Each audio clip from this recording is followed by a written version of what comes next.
When we become aware of those pockets of frozenness, of trauma, and it melts step by step and skillfully, it becomes movement. But it doesn't have a frozen location to come back to. Now it's part of the orchestra. It's part of the experience. Welcome to Point of Relation with Thomas Hübl, a podcast that illuminates the path to collective healing at the intersection of science and mysticism. This is the Point of Relation.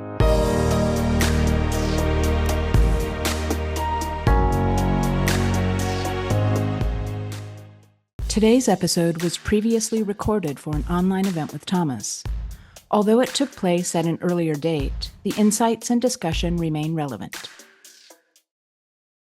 There are three different dimensions of time. I mean, there are many, but let's talk about three different ones. There is the river of time.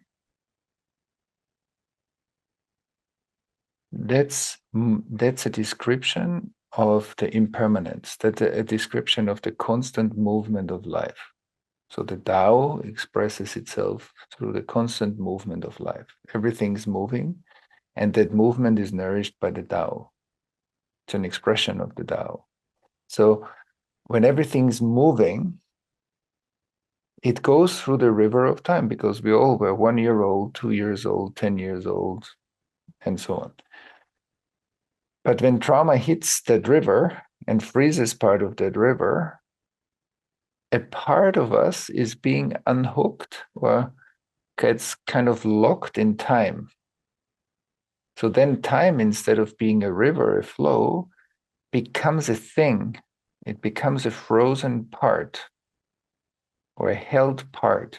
That held part shows up as tension in my body, shows up as a circular pattern. I experience certain things again and again. So I feel my solar plexus getting tight periodically. I feel that I create similar conversations or similar situations with people. So there is a circular energy.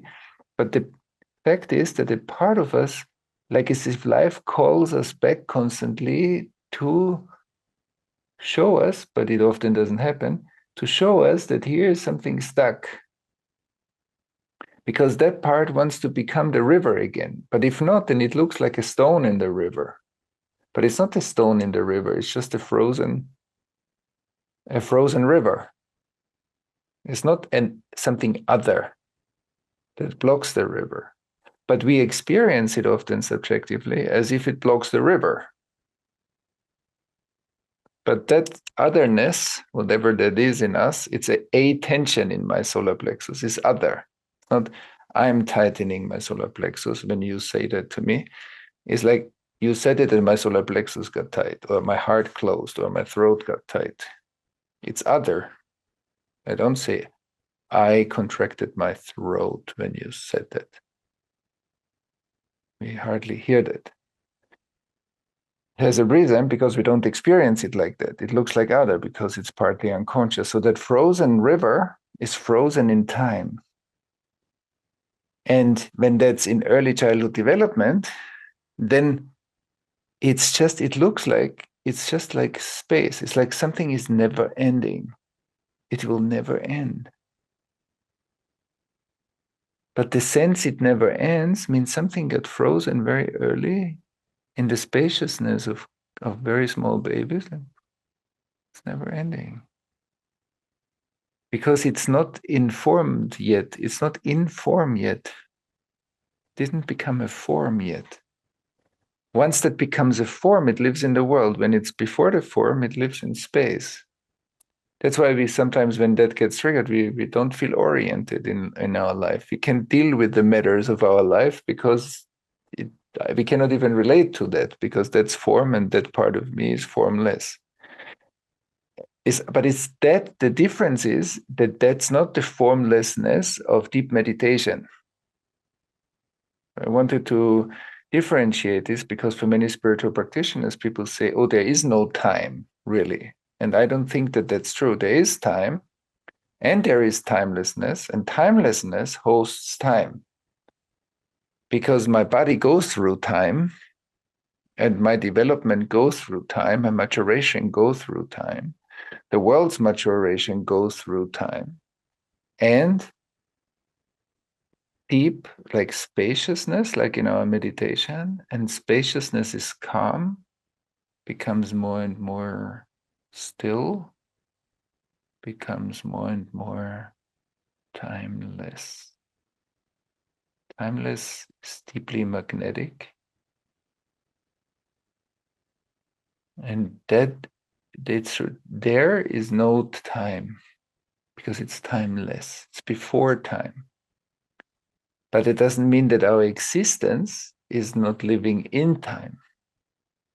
And when we develop a deeper meditation practice, then the capacity to witness the river of time is growing. So I have more and more capacity to witness the process, and there are different stages of witnessing, and that's different. So that's timelessness and the river of time. And when we engage in trauma healing, we find the frozen parts in when we have the frozen parts in the river of time, when somebody got hurt at age 1 or age 5 or age 10 or later. So we learn to find those where the patterns are being created through introspection and reflection, relational practices, and bring those back into a melting process, layer by layer by layer, so that that part can join the water again. And then it becomes river. And what's the river? Our soul, the impulse of life, spirit. So spirit is movement, our soul is movement. So the light is moving. And the physical expression of it is the data flow through our body, through our spine, through our brain, and all the different other movements it creates in our body, that life creates in our body. So in the trauma healing, we are dissolving the crystallized pockets that are unhooked, that are frozen in time. That's why there is a regression possible. When that melts, it becomes flow. You can't go back. Why? Because there is no back. Back is a location. And people say, I fell back into a pattern, or when it came again, then it means there's a location. But when that location joins the river, there's water, like there's flow. There's no back. And that is freedom. So when we become aware of those pockets of frozenness, of trauma, and it melts step by step and skillfully, it becomes movement. But it doesn't have a frozen location to come back to. Now it's part of the orchestra. It's part of the experience. And that's why usually we don't have questions in areas of our life that are flowing. Because they're anyway flowing. There's no question. The question comes around the stones in the river, because there the water creates turbulences, small spirals. And those spirals show up in us as subjective questions. Should I do this or this? What's my purpose? Am I safe? How is it? What should I do? What are we going to do? These are water circles around stones that are individual, ancestral, or collective trauma contractions or freeze that need our attention. So the question is actually an amazing signpost to the stone. And if we have certain questions over and over again, instead of trying to answer them in the same way we tried already, we can say, so when that didn't work already 5 times, Most probably when I do it the same way, it won't work again. So how can the question be a signpost to something deeper? So that I begin to explore. And that's what we often hear or also say as humanity, is that when something happens, and not when violent events or like acute trauma is happening, when something happens that disturbs me, then it looks like, but that is what's happening, and here is the disturbance. And for me, it's just to deal with my disturbance. But I would say, no, no, no. The event and the disturbance, they belong together. They're interdependent. It's not that this is separate. And I just need to deal with that stuff and then it's going to be good. No, that's the hope is in the future. After I deal with this, then it's going to be good. The hope is in the future. And every time when trauma is having a word in the situation, later is better than now. That's what is true in the traumatic moment, but that's not true ever after. And so I see, wait a minute, my own disturbance with whatever is happening in my closer or wider radius, if it triggers me, then what comes up in me is interdependent with that which is happening. There's not just this is my disturbance, this is part of the answer. So me looking at the stuff that gets triggered in me and finding a deeper awareness, if I integrate whatever comes up, then I become part of an interdependent answer. Not this is happening, this is them, and I'm here and I'm triggered because they are the way they are. Instead of, well, yeah, they are the way they are, I'm getting triggered, but this is interdependent. And the more polarization we see in society or in couples or the more we polarize in a certain situation, this is entangled. If we release the original entanglement, then the polarization becomes development. If we don't release the entanglement, there's tension and polarization. There's two. And so that's amazing because that shows that when we feel disturbed, that's not just an obstacle that we need to come down and then it's good.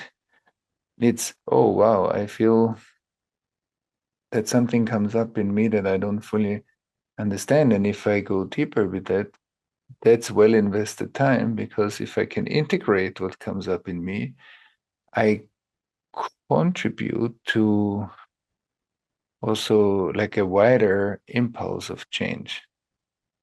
But often we find this disturbing and we just want to get rid of the stuff that comes up in us because we see it as an obstacle versus as an interdependent process.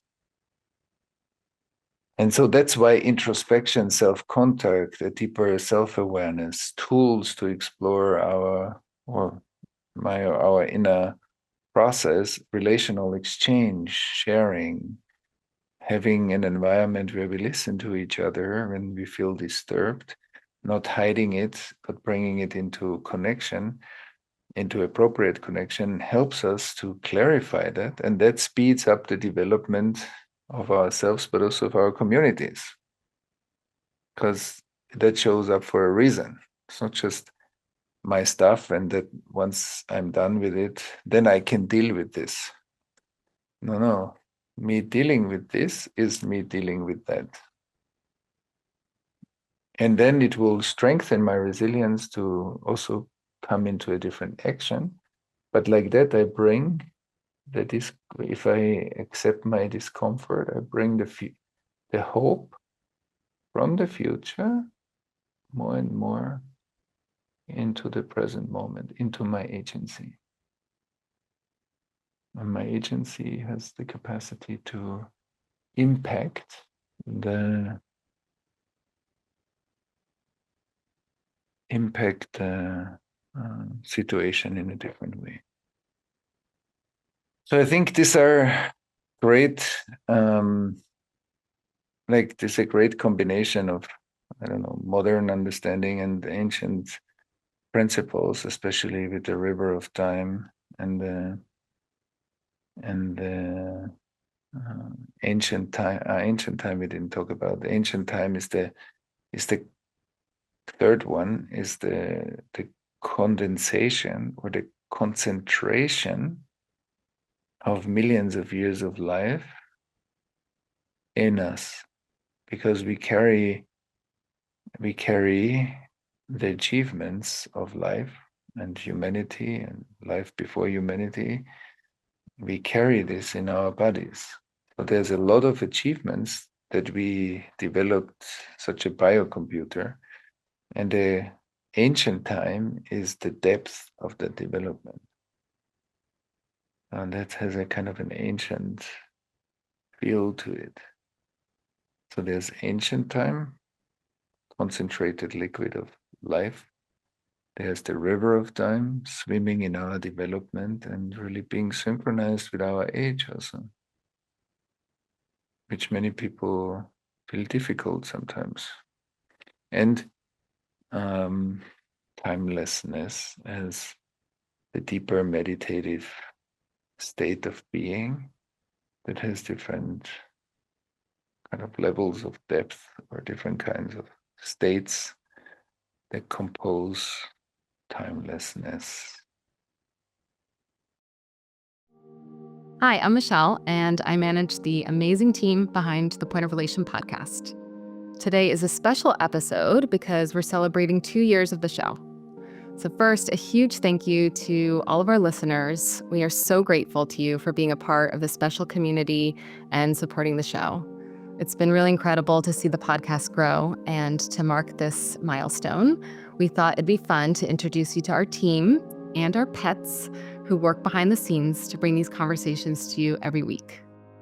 Hi, my name is Melissa. I'm in Los Angeles, California, and this is Wintermute, who's very happy to be on camera. How you doing? My name is Chris Ankrum. I am the video editor out of Michigan, currently in Georgia. Hello, I'm Rachel, and this is Paloma, and we're in Southern California. Hi, I'm Heidi, and I'm in Cincinnati, Ohio. Michelle again, I'm in Santa Cruz with mostly these days called the Boo. Okay, so thanks all.